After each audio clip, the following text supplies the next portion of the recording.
and welcome to Market Domination. I'm Miles Upton, live from Yahoo Finance's New York City headquarters. Let's take a look at the stock market. Stocks drifting higher throughout the day. We've now got the S&P 500 on track for a record close. Tech leading the way after Nvidia's earnings report last night. Investors also keeping an eye on the ongoing developing legal situation at the Federal Reserve. We'll have more on that in just a minute. But right now, we've got about an hour to go until the closing bell for more on where things stand in the market. Let's welcome in Yahoo Finance's senior markets reporter, Nez Ferre, with a little bit more on today's trading action so far. Yeah, Miles, as you just mentioned, the S&P 500 on track for a record close. It would be the second record close in a row. And by the way, it's sitting above 6,500 right now. The NASDAQ composite is near record territory as well, and the Dow is inching higher as well. Taking a look at where we're at with the 10-year Treasury note, that is down slightly. The U.S. dollar also down. That's also helping lift commodity prices. So you're seeing gold futures that are higher. You're seeing silver that's higher, crude oil that's higher. But taking a look under the hood at where we're at with equities, we are seeing that in the sector action, we're looking at technology that's leading the way along with energy stocks. Over on the NASDAQ, you're looking at a little bit of a mixed picture for the Mag 7. Look, the markets at our all-time highs without Nvidia's participation here, but Nvidia's near highs anyway. But Nvidia down 0.2%. But take a look at the other Mag 7s. You're looking at Google, Alphabet up 2%. Amazon's also higher. Apple is higher as well. Tesla is in the red. And then just taking a look at where we're at with some of the other semis. I mentioned Nvidia, but we are seeing Broadcom that's higher. We're seeing Micron that's up more than 3%. So that's lifting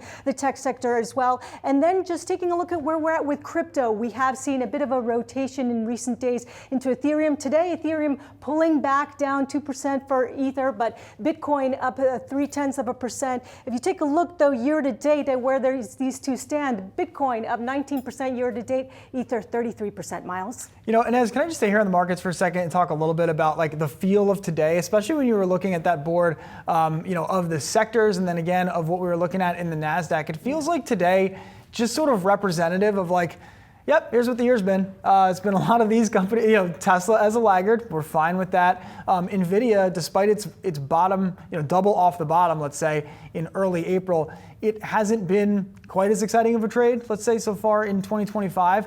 But pretty much everybody else acting well within that mega cap tech group, especially chips. And then Apple, I would say, is bucking that trend of the point I just made of like they're getting involved after really being a stock that had not been in favor for most of the beginning of this year. Yeah, 100%. I mean, if we take a look at the year-to-date action for these, you're seeing that leadership that we saw. Okay, Nvidia, Meta, Amazon, Alphabet, Apple, as you just mentioned, lagging but getting involved over. Let's take a month-to-date. See, over the last month-to-date chart, you're looking at Apple that's up 5%. So kind of chugging along, coming up, getting involved, as you just mentioned, and just taking a look at the sector action. I want to show where we're seeing the leadership as well. I mean, we've seen financials at all-time highs. If we take a look at a year-to-date chart, you are seeing a lot of sectors that are in the green. So it's not just tech, it's not just communication services, but you're also looking at industrials that have been in leadership. You're looking at utilities, financials, all of these that have sort of led the markets forward. Two things. First, I have to catch myself being not that excited about Nvidia up 35% so far this year, but it does feel like that's not exciting. And then, yeah, I mean, we could do an hour on this exact heat map you're looking at here because financials really the only group here that I wouldn't say is an AI trade. I think industrials, you could tell yourself it's an AI trade of sorts, but maybe we'll table that for another time later this year. We kind of think about the bigger picture here, what is and what isn't sort of all levered, on this same stool. All right, Nez Ferre, talk to you later on in this program. Let's turn now to the legal fight engulfing the Federal Reserve. Fed Governor Lisa Cook on Thursday officially filing a lawsuit challenging President Trump's authority to remove her from the Fed board. Joining now to discuss are Yahoo Finance's Fed correspondent Jennifer Schomburger and Yahoo Finance senior legal reporter Alexis Keenan. So Alexis, let's just start with some of the notable elements from Cook's lawsuit.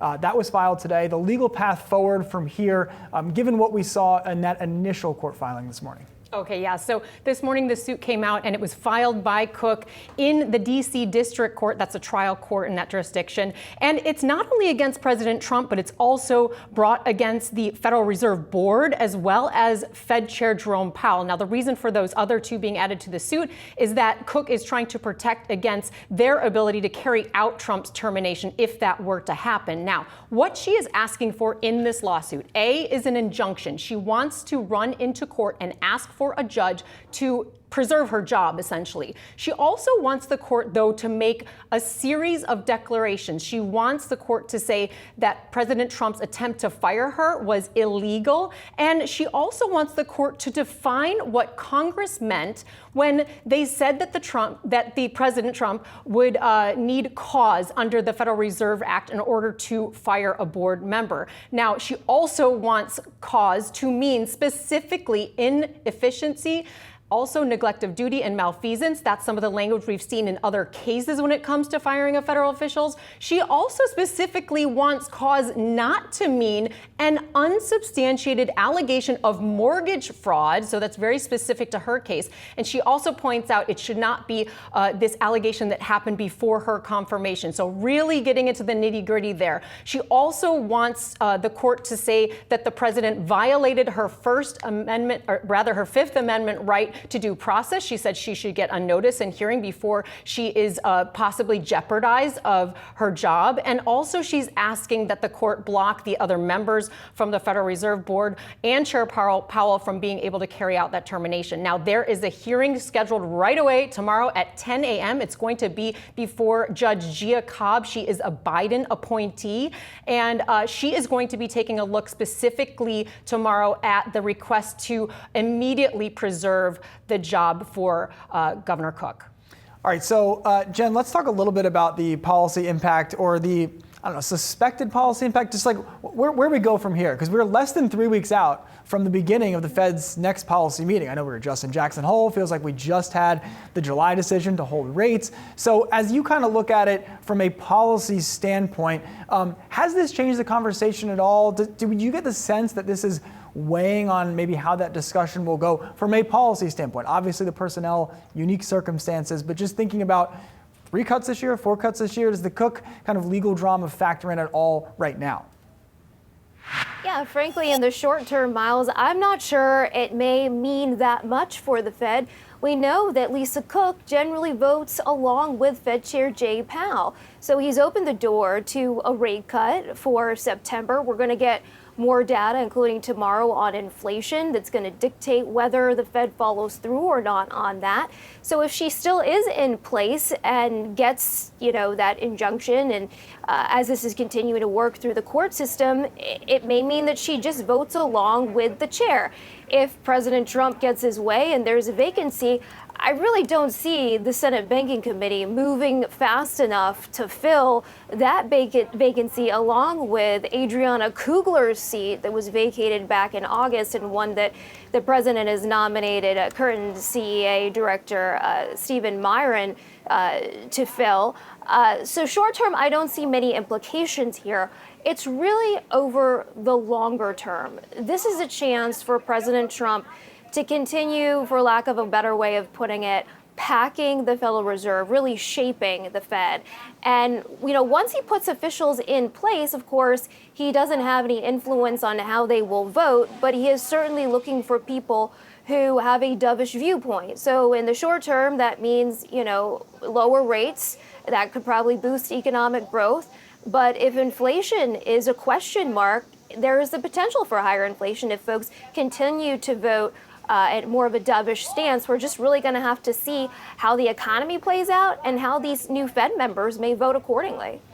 All right, and then coming back, Alexis, just to the legal battle here, and I'm reminded, of course, of what went through the Supreme Court earlier this year as it related to the heads of other agencies within the government, where the Fed sat in that. How does this I guess what Cook is seeking, the injunction, just the whole, and you mentioned, really calling out that other members of the Fed board and her protection around that, how this plays into that, if at all, sort of what precedents are we looking for here? And I mean, I know we could write a whole term paper, maybe a book on this, but just as we know today, how that plays in, and if there's anything to take away from those decisions into what we may see, or maybe what Cook's team is angling for come tomorrow. Yeah, absolutely. In May, the Supreme Court, in a separate case, Wilcox, Trump v. Wilcox, the court went ahead and it let the president terminate two federal officials who are in the executive branch.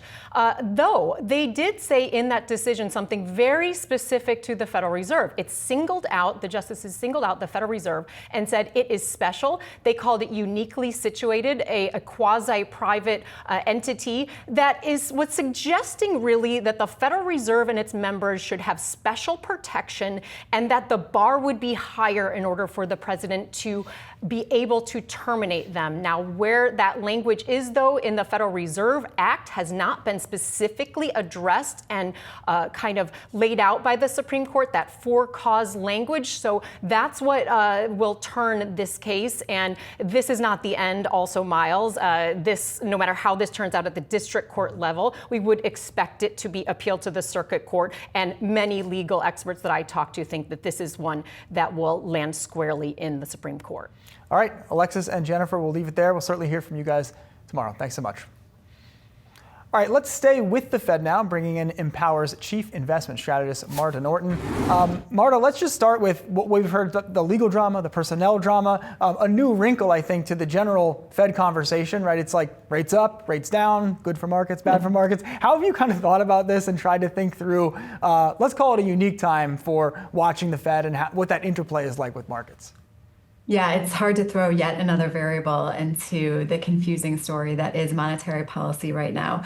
I think, the primary focus, of course, is September. And what we saw most recently that I think had such a profound impact on how Powell was assessing the state of play was the new, not just data point on payrolls, but the new trends that came out with the revisions that showed such a weak level of hiring in the U.S. economy. Of course, that's paired with lower levels of supply, but that was enough, of course, to cause Powell to suggest some sort of policy pivot. And I think the market has something around 87% likelihood of a cut in September. That seems probably a pretty fair estimation. I think the larger question is whether we're embarking on a longer cutting campaign or whether this is just a handful of cuts. And I think with the data that we have thus far, of course, it's just a snapshot, but with today's data, I think I'd land more on the side of just a handful of cuts rather than a prolonged cutting campaign. So let's talk then about that backdrop a little bit. We got that data this morning on US GDP. I think there's this idea maybe that really the softest period for the economy was those 2 months where we had the big revisions from the BLS, from those jobs reports. We'll get another one next Friday. And, are there specific areas that you're looking at against the possibility that maybe the economy is just far stronger than we've kind of thought as we got into the second half of this year? Kind of the same story we saw in 23, again in 24, but certainly against where most people were thinking we'd be headed, let's say March or April of this year. Well, I think the most resounding evidence that we have of the strength of the economy right now is what we've seen from earnings. Of course, the bar was quite low for Q2 earnings, but it wasn't just that companies, cleared that bar. They really soared over that bar with a lot of evidence of momentum, not just on the earnings side, but also on the revenue side. I think that portends to just kind of the resilience of the U.S. economy. And we're also getting reinforcement of that when it comes to capital expenditures and when it comes to consumer spending. So it's that kind of evidence that gives some credence to the idea that the U.S. economy is holding in there quite well. I think the one thing we have to watch is what this tariff overhang looks like. We've seen a little bit of tariff influence, but we haven't really had a stable state of play. And so as we start to have more stability in terms of knowing what those tariff rates are going to look like, I think we can get a better sense of what that drag is going to be, both for earnings and then potentially the inflation impact. And then the other side of this story is really just the AI boom, and we saw last night with NVIDIA. I mean, there's a few more S&P companies to go, but let's just say earnings season ended last night with NVIDIA. We've got all the Mag 7 and got the AI trade. I'm just curious at this point, almost 3 years in now to the AI trade, where you see that state of play now, and maybe both the, let's say, fundamental basis of the enthusiasm around AI, and then pairing that with the backdrop here where you have the tariff uncertainty, but in some ways, that whole idea around being bullish on AI has been insulated, I think, from really where the economy is headed. And so, what were your takeaways, I guess, from the report last night, but then also how it plays into, again, this AI theme that's really been driving markets the last couple of years? Yeah, I think what's so interesting about the AI theme is that it's much more of a secular long-term theme. So of course, we're going to watch NVIDIA results and try to get a sense for what's happening there. But we are starting to see some of those green shoots. And one of them that I point to when we think about AI, not just spend, but AI demand, relates to the hyperscalers themselves and actually the cloud revenue that they've been able to harvest that relates to what they suggest is the AI workflows that are being run on their system. So I think there is this evidence that the AI theme isn't just a spend story, but it's becoming a demand story. I think the really important caveat when it comes to AI being a secular theme is that there are going to be fits and starts, and there are going to be bottlenecks, whether that relates to the infrastructure or the energy, or whether that relates to deployment and what MIT is describing as maybe some false starts on that front. So I think we can still very much expect AI to be something that's influential over time, but anticipate that it's going to come maybe in a little bit more halting a manner than we'd ultimately like. All right, and Martha, we'll get you out of here on this one. I'm curious your view on small caps right now, because we were joking actually in the office, I think it was last week or the week before, there were a bunch of folks on the street coming out saying, all right, this is it, small caps moments, and you pull up the Russell and it's like, it's the same level it was in 2021. And like how you think about that trade and really the fits and starts we've seen in small caps, value as a result, kind of the same trade, and just what you make of that pocket of the market. Yeah, the small cap story is so interesting. It feels very Groundhog Day. The valuations are so attractive that it's hard not to point to the small cap area. I think what jumps out to me today is when I look at the market broadly and I'm looking at different sectors of the market, almost everything, yes, technology, but also given the performance that you all were discussing, industrials, utilities, financials, there's a whole swath of sectors really across the market that look very expensive relative to their own histories. And small caps are an outlier, as coincidentally, so is healthcare. And so I think at some point, you don't even necessarily need a catalyst. The price discrepancy itself, that valuation discrepancy itself, means that it's worth some exposure in your portfolio to give the opportunity of the upside that the valuation is offering. So it's certainly not a timing indicator. I don't know if, tomorrow is going to be small caps day, but when you have valuations at those levels, I think it's worth a bit of exposure in portfolios. All right, we'll leave it there. Marta Norton, thanks so much for the time. Yeah, my pleasure. All right, just getting started here on Market Domination. Coming up, an inside look at the White House's fight to fire Fed Governor Lisa Cook. We'll speak to Treasury Secretary Scott Bessent's top counselor in a bit. And NVIDIA shares clawing back to the flat line, down about 0.6%. Company last night reporting a miss on its data center revenue for its fiscal second quarter. We'll discuss the next catalyst for the stock. Plus, your financial playbook, bank stocks to watch as rate cut optimism fuels a rally in that sector. Stay tuned.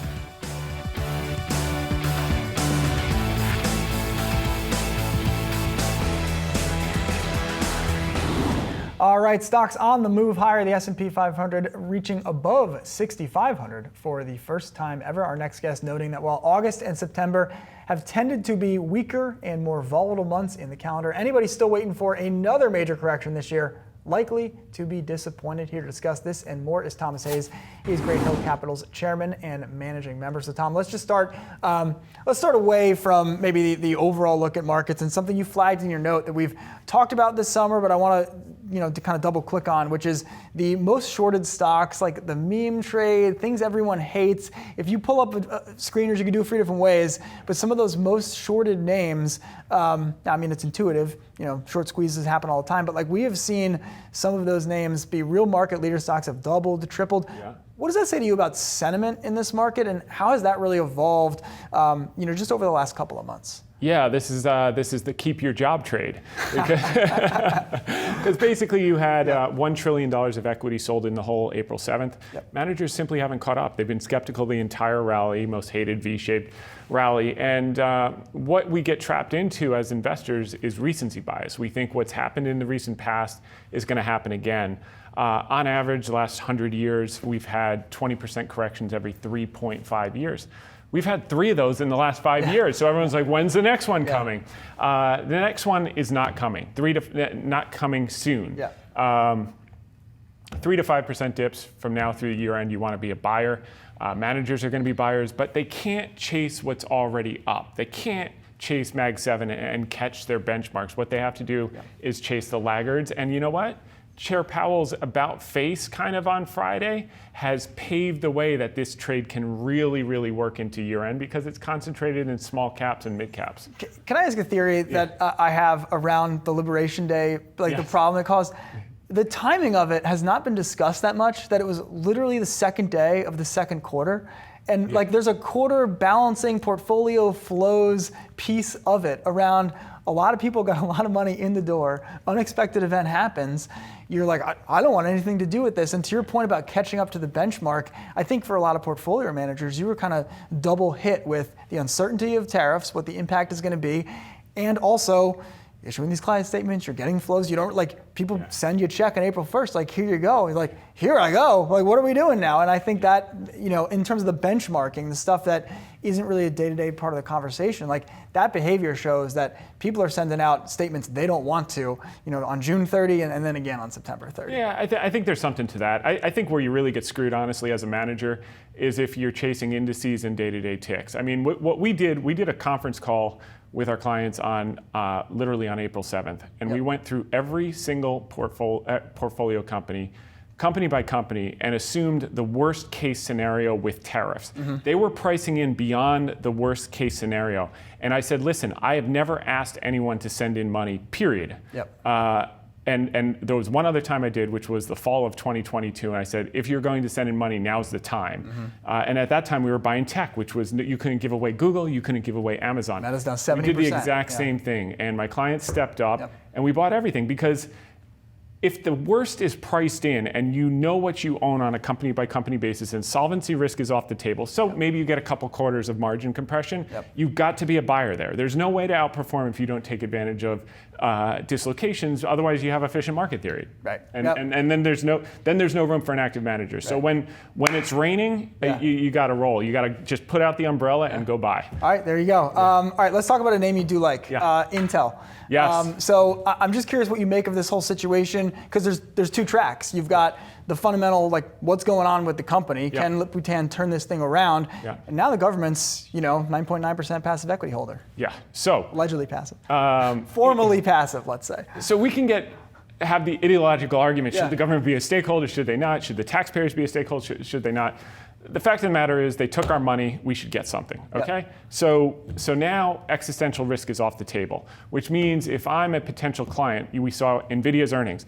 NVIDIA's growth deceleration, massive growth deceleration in terms of sales growth, is not for lack of demand, it's for lack of supply. That 18A node in Arizona is gonna get done. And on the back of the government's investment, you saw who?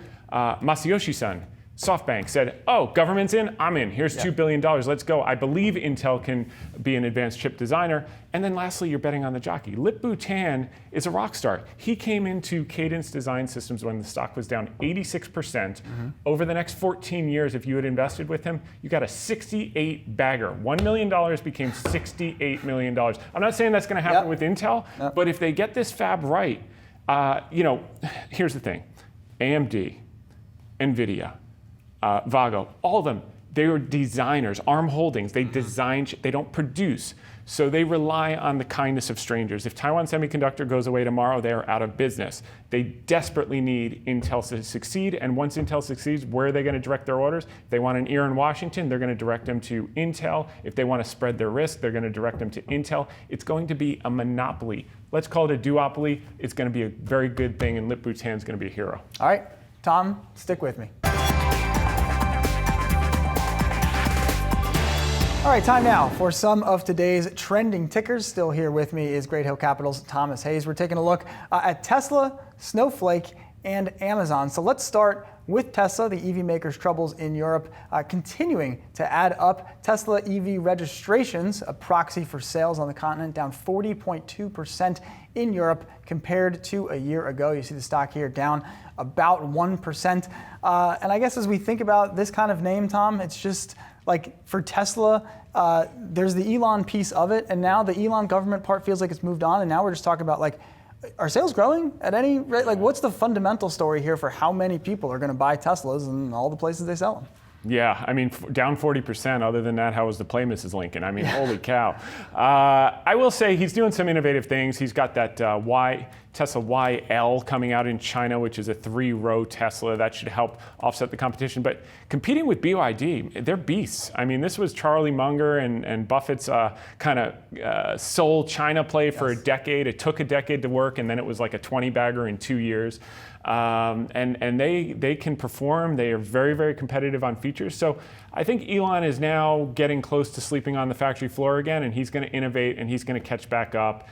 He puts out a good product. I just bought one, brand new one for my wife. I'm not an EV guy. She wanted one. I was like, all right, I'm the last of the party. You know, maybe it's over, but it does some incredible things. And now you can talk to Grok, and if you look at some of Grok can get pretty nasty on different settings. So a lot of fun there. So look, I think the story with Musk is he will paint a picture of the future with the humanoid robots, with the full self-driving, to buy him enough time to fix what's broken. And historically, he's done that over and over and over, and sooner or later, he fixed what's broken. So if he broke the brand a little bit, if he fell asleep on innovation and refreshing the designs a little bit, he'll get there. The guy knows how to do it. All right, let's take a look at shares of Snowflake. That stock up double-digit percentages at last check. I think up as much as 20% during today's trading session, up 21% right now. Company forecasting product revenue for fiscal 2026 that's higher than the street was looking for. This is a name that's up 60% this year. It's more than doubled over the last year. Now, Snowflake, probably one of the hottest IPOs that we saw in that COVID era, has not recaptured its highs hit back in 2020 and 2021. But Tom, when I see a move like this in Snowflake, I am reminded of, I want to say it was like 2 or 3 weeks ago. I felt like the meme everywhere was like, software's dead. You cannot touch software. You like get away from software. And of course, we have Snowflake up 21% after earnings, and they're not the only name in that space that we have seen make a big move in the last couple weeks. Yeah, we saw MongoDB. That's right. I mean, welcome to Crazy Town. Only in today's market can you trade at 25 times sales, lose money like crazy, and be worth $80 billion? I mean, you know, what else do you want to talk about? But look, it's part of the AI theme. They were left for dead. Now people are like, well, maybe they're not dead. And they performed better. They grew their customer base by about 10%. The retention was 125%. So some positive things are happening there. So price is what you pay, value is what you get. A lot of great things happening. Is it worth $80 billion? I don't know, not with my money, but for someone, it makes a lot of sense. Yeah, it certainly feels like maybe to where we started the conversation around certain portfolio managers, maybe looking for shots here and there. This is a name that has, after a long period of not acting well, started to act quite a bit better. Sure. All right, finally, let's take a look at shares of Amazon. That stock up about 1% on Thursday. Now, the move comes amid a broader tech rally, but we've also got some interesting product news, really for Amazon as a media company. And as all media companies continue to jockey their offerings, jockey attention ahead of the football season, which I guess kind of starts tonight, Amazon and NBCU announcing a deal on Thursday for Amazon's Prime Video channels that will host an ad-free version of Peacock. Basically, you can now subscribe to Peacock through Amazon Prime. They join Paramount Plus, HBO Max, Apple TV as one of those options. And I'm just curious, Tom, from your perspective, both as a consumer and an investor, how you've looked at this really consolidating phase within media and consolidating around the tech players. I mean, YouTube now kind of is TV. Amazon now has all the major sports just about in their ecosystem. And it's, we're kind of back to this place where it's like, well, what did you think was going to happen? I mean, the biggest companies were probably going to be getting the biggest mind share, It feels like it's a duopoly, but Netflix is the producer of content and Amazon is the reseller of content. It's almost like, to a lesser extent, Amazon is almost, to a lesser extent, given up on producing their own, and they'll just resell. And I find myself, I'm like, why do I have so many subscriptions inside of Prime? I used to have them outside of Prime, but I got tired of like clicking all over the Roku 80 different directions. I was like, I just buy them all. The HBO's in the Prime, the Peacock soon will be in the Prime, et cetera. So look, it's nice to see that Amazon continues to add value to Prime members and continues to get people into their ecosystem and continues to innovate, but it's a juggernaut, and this is just one more play. I think there are a lot of left for dead cable channels per se that are like small public companies that are going to get consolidated into the bigger players, and seeing NBC Universal spin out of Comcast and some of the channels there. So it'll be very interesting to see how this evolves. You see success now with Disney Plus, profitability, what they're doing with ESPN. So everyone said, well, you know, it was all about numbers first, and I was like, oh my gosh, we have to make money. What about that? And now like Disney Plus is making money. Some of these other stations, I think, as they get consolidated and you get economies of scales on bigger platforms, they'll be able to make money. And there's a lot of tremendous valuable content out there. I love what Amazon's doing here, and I think it'll be good for the industry. It's not very millennial of me, but I'll tell you what I have. I have cable. It's great. Exactly. You know, Only one. I turn on the TV. Everything's there. Fantastic service. Someone should really look into that. Yeah, I tell you, it could all the bundling that's happening. We're going to wind up right back where we started. I am a happy customer. Yeah. All right.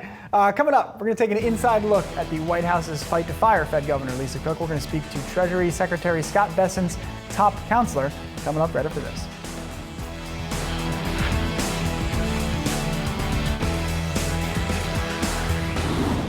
All right, welcome back. Let's get to Jennifer Schonberger at the White House after the latest GDP revision showed growth was better than previously reported in the second quarter. Jen.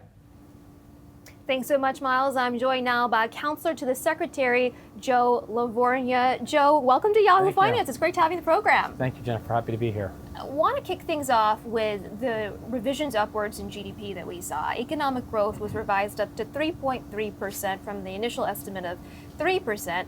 And as part of that, we saw consumer spending revised up to 1.6 from just 0.5%. And we really saw concrete evidence of that AI tech boom take hold, capital expenditures taking off, spending in technology taking off. Your reaction to that, and how does that bode for growth in the third quarter and the second half of the year? We were very excited, Jennifer, to see that the upward revision came in CapEx, capital expenditures, or what's simply known as business investment. It was just under a 14% pace in the first half of the year, and now it's running over a 15% pace, highest in about 14 years. You mentioned AI, that's certainly part of the story. We call it a CapEx comeback. It basically started when President Trump took office, and in his foresight, the One Big Beautiful Bill was set up to make capital expenditures retroactive to Inauguration Day in terms of full expensing. So if you buy a new piece of equipment that you're going to use to make your workforce more productive so that you can make more money and you can pay your workers more, you can now fully expense that 100% against your income as of Inauguration Day. So that was a real nifty part of the president's One Big Beautiful Bill that got this CapEx spending boom going. The numbers look better, as you said, in the Q2 revision. Bodes very well for the second half, and most importantly, we're looking at a really, really strong 2026. Well, that leads to my next question, which is, are we just at the beginning rounds here for CapEx as a whole? As you know, you mentioned 100% expensing for PP&E, as well as factories, backdating to the beginning of the year. And also on that AI piece, the fact that we have been seeing big tech companies in America investing in AI the past couple of years, are we just starting to see the beginning ripples of that? Yes, for sure. And by the way, the AI is certainly one of the strongest parts, but transit equipment, there's a lot of other industrial equipment. You know, we're seeing a CapEx boom across the board. It's just that it's the strongest in AI. We're seeing software, of course, do really well. The CapEx trends bode very well for the labor markets. And the other part of the One Big Beautiful Bill is the 100% expensing for factories that you mentioned. That's never been in part of any bill before.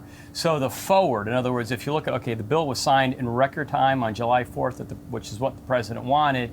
That now provides a great glide path or a great trajectory for growth next year, as now we start to build these factories with American workers, and then when the factories are done, they're going to be employed with Americans, earning very high wages. So the best stuff is yet to come in this bill, and 26 should be a banner year for growth.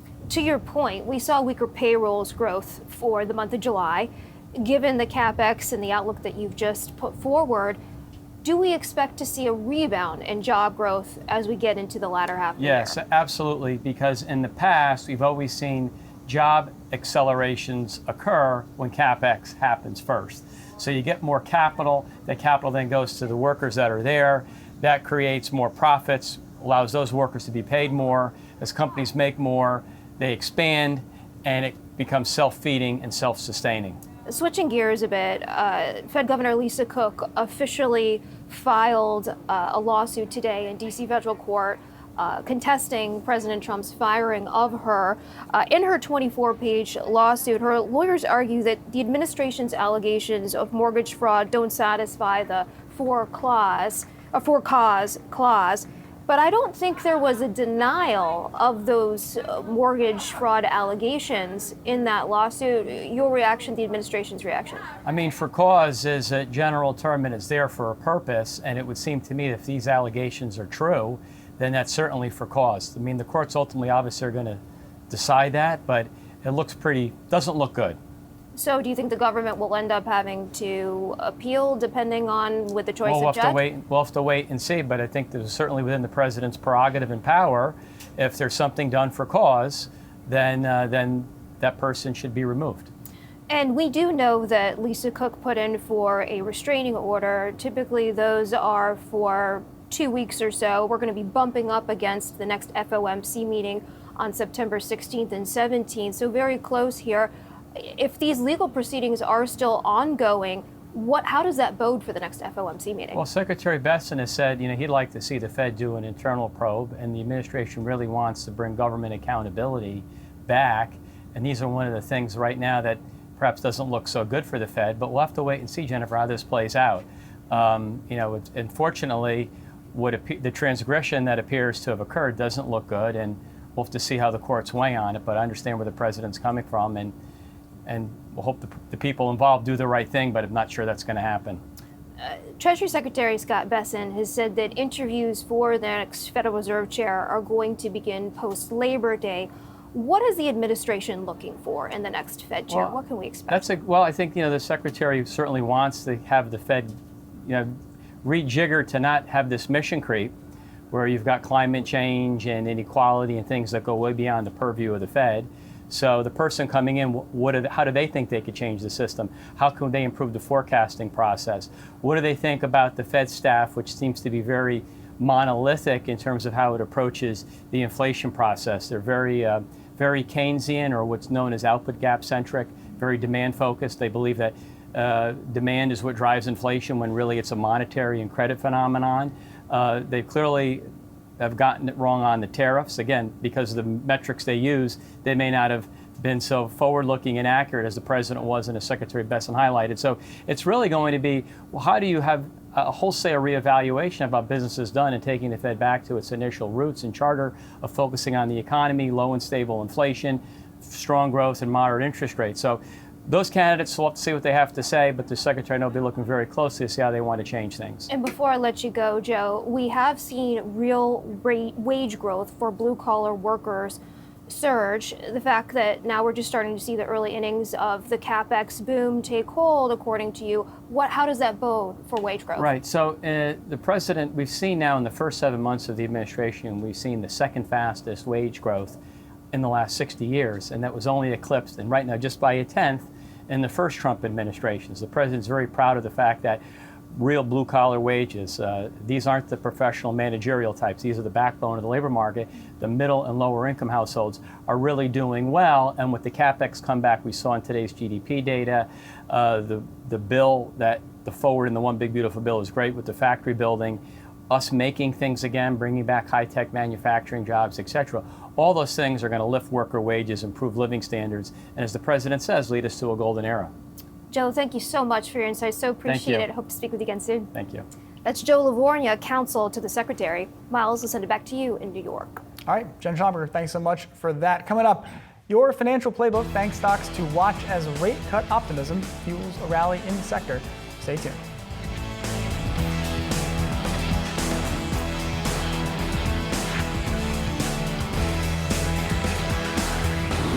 All right, a big move in the world of retail pharmacy. Walgreens Boots Alliance is now a private company. The decision marks a dramatic shift for one of the nation's largest drugstore chains. Senior health reporter Anjali Kimlani joins us now with more on this story. Anjali. That's right, Miles. A historic move for the big retail pharmacy giant. We know that the company had been working on this deal for several months with Sycamore Partners, and that $10 billion deal has now closed as of today. You saw Walgreens drop off the NASDAQ, as well as it has been replaced in the S&P 500 in the last couple of days. This deal now marks a shift for the company, not just as a retail giant. It has been split into 5 different standalone companies now under Sycamore, with the retail part of it separate from what had been giving really Walgreens that boost as a much larger healthcare company that includes the home health care centrics, includes the specialty pharmacy services, as well as Village MD. And Village MD is an important one to take a note of,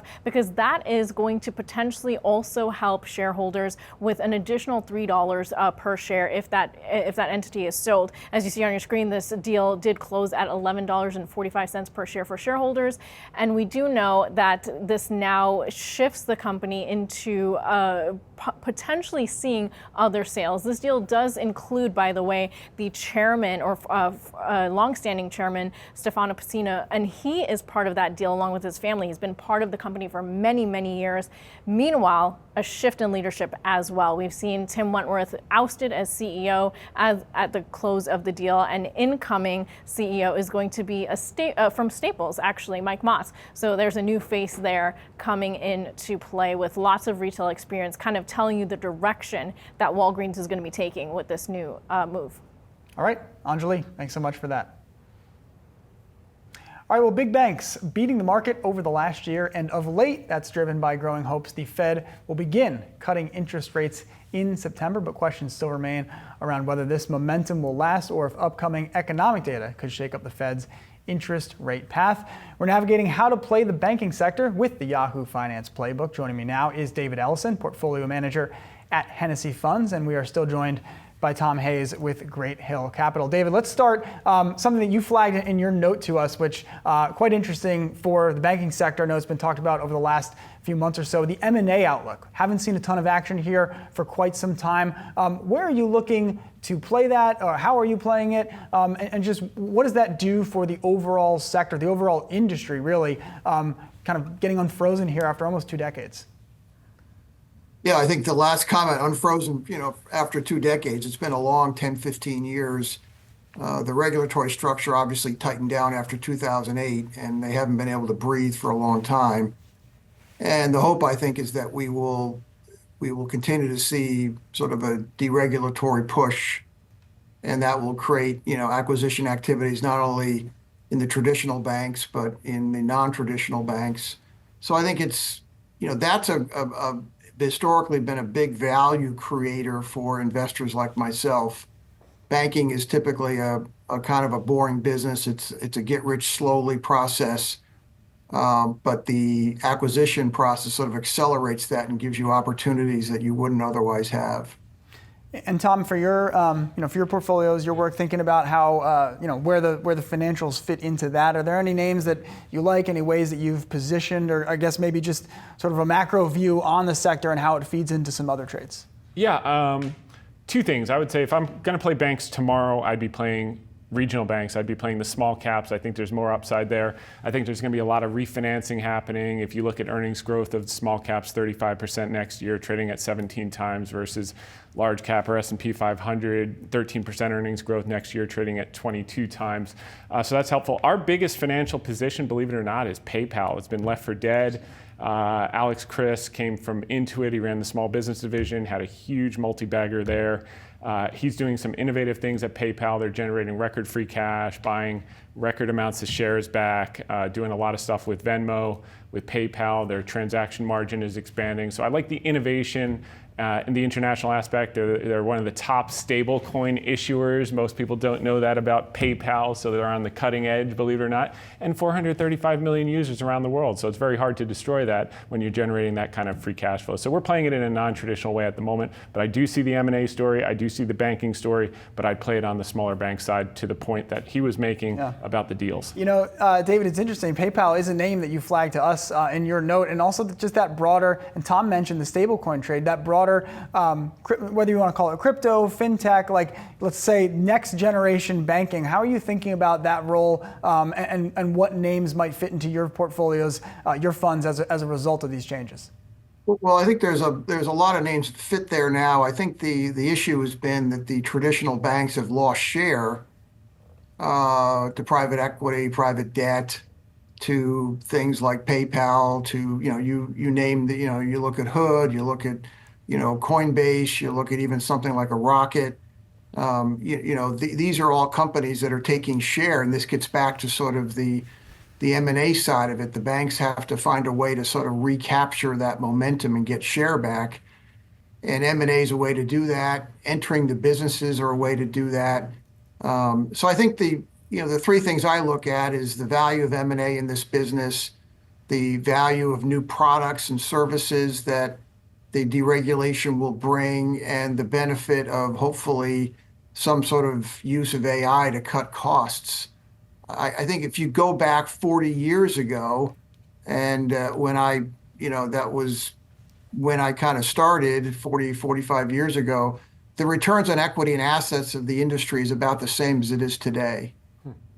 And so they really have not improved the metrics of the industry, and yet a lot of these other companies, like the Mag 7 that everybody talks, they earn 4 or 5 times on assets and equity that the banks do. And hence the valuation, they grow a lot more, they have new products, they innovate. And that's what the industry needs to get the valuation back that it used to have. And I think hopefully we'll see that in the next couple of years.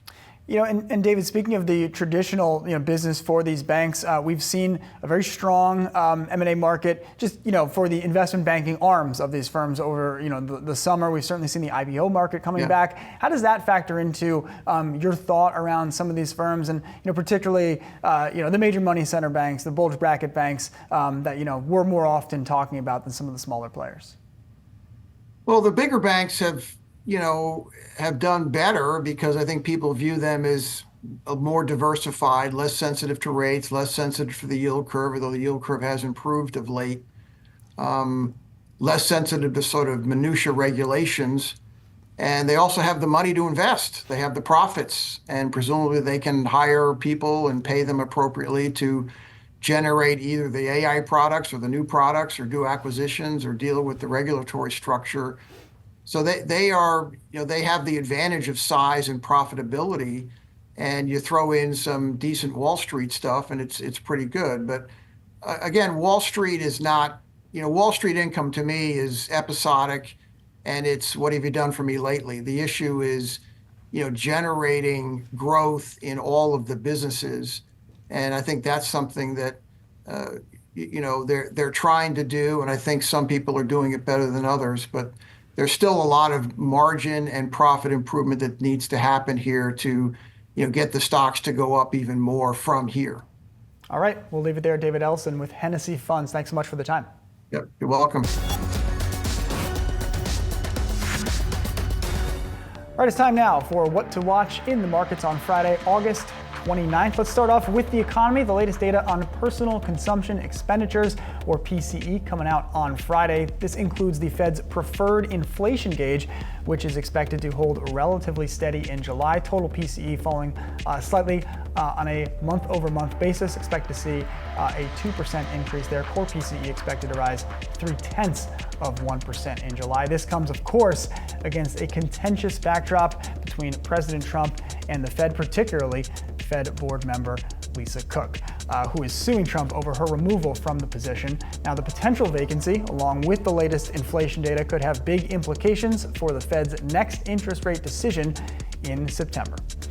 Checking in on the consumer, we'll be getting a new look on Friday from the University of Michigan, the final look at their consumer sentiment reading for the month of August. Economists forecasting the number to hold steady at 58.6 compared to the flash reading. That will give us more insight into the state of the U.S. consumer. And finally, looking to China, Alibaba results set to come out in the morning for that company's June quarter. Before the open, analysts expecting profit dropped in the June quarter compared to a year ago, driven by higher costs to run its food delivery and on-demand services. All right, coming up after this, we're wrapping up today's Market Domination. Don't go anywhere. And as for we'll have you covered with all the action coming up to and through the closing bell. Stay tuned for Market Domination Overtime right here on Yahoo Finance.